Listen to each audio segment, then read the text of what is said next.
That night, I was sure I was going to get a bullet in my head.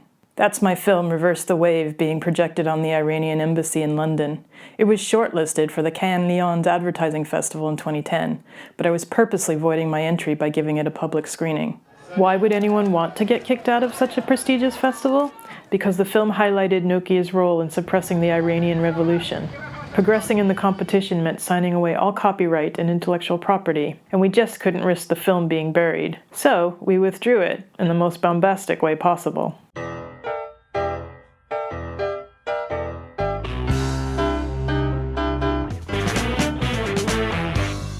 At an open house at Bard College, I stumbled into a tiny red velvet cinema with my dad, an immigrant ironworker who was already anxious about the cost of college. When we emerged, Dad was completely mesmerized. "Wow, if you could create something like that, it would make this all worth it." At Bard, I was fed a rich diet of experimental cinema and socialist rebels. Watching Antonioni, I sensed something monumental happening on screen that my teenage self could barely comprehend. A voice inside me told me I'd have a lot of living to do before I could tell stories like that. Even so, my early film showed great promise. I was applying in-camera transitions to visual storytelling, playing with advanced editing techniques, and even created a pioneering landscape meditation. But my blue-collar parents didn't always get my choices. Dad often teased, "You're the busiest person I know that never makes any money." So I trained as a camera assistant and drove across country. The plains of Kansas were hypnotic, and my inner voice popped up again. "You'll give it 5 years, and if you don't like it, you'll do something else." Within just a few years, I'd worked on 2 Oscar-nominated shorts, a female-driven franchise, and several mainstream studio projects. The problem was, I was so busy working in pictures, I wasn't making them anymore. I made a tough choice when I gave up a job creating experimental film loops for a nightclub because I'd booked a string of location shoots. Then suddenly, I was asked to do lighting and visuals for the Chemical Brothers at the largest rock festival in Scandinavia. It was 5 years to the day that I left Hollywood for Denmark, and by the time the dust settled, I was living in Copenhagen and making films again. There, my career took an amazing trajectory. With access to professional equipment, editing bays, and real actors, I got to shoot and direct much more than if I'd stayed in LA. But it just wasn't sustainable. Denmark is expensive as fuck. It's also got an excellent social welfare system. Kids were saying, "Oh, I'll direct that for free." And as an undocumented immigrant, I just couldn't compete. Also, I was beginning to burn out. Working till the wee hours in clubs isn't really compatible with spending the day pulling focus from a crane. Exhausted, I returned to the US and immediately dove into art school. Soon I'd set my sights on becoming a furniture designer. But just as I was supposed to declare my major, Hurricane Katrina happened. I was devastated.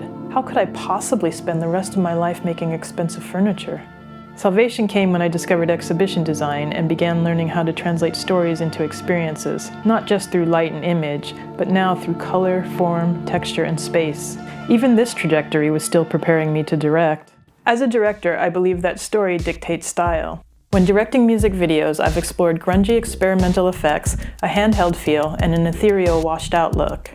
I've also experimented with time-lapse devices, color desaturation, and an unflinching reportage style. Having lived in Malta just prior to the assassination of Daphne Caruana Galizia, I've witnessed the precursors of a post-truth government firsthand. These experiences plunged me back into filmmaking, this time as a screenwriter. Since then, I've been developing stories of social significance in the most visceral and reflective ways possible. The stories I want to tell are stories of resilience, perseverance, and personal growth. A lot of these involve women of tenacity and inspiration.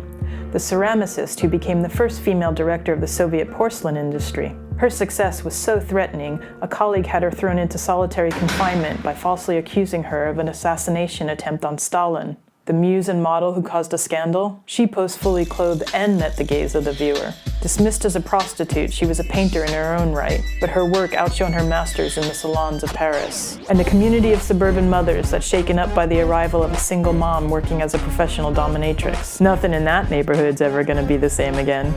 Why am I right for this program? Despite my detour into design, I always come back to film. I've got mad skills behind the camera, not just creatively, but also technically. I've also got a hard-ass knowledge about production realities, especially where budgets and logistics are concerned. And learning about the TV writer's room has taught me that I'd make an awesome showrunner. But mostly because combining the art of storytelling with directing is really the last step in my self-actualization as a filmmaker. Because now that I've lived my life, I've got a full can of whoop-ass ready to tap into. This mentorship will help me relaunch a career in motion pictures that is better focused, better developed, and more sophisticated than any I could have cultivated just by working my way up the ladder.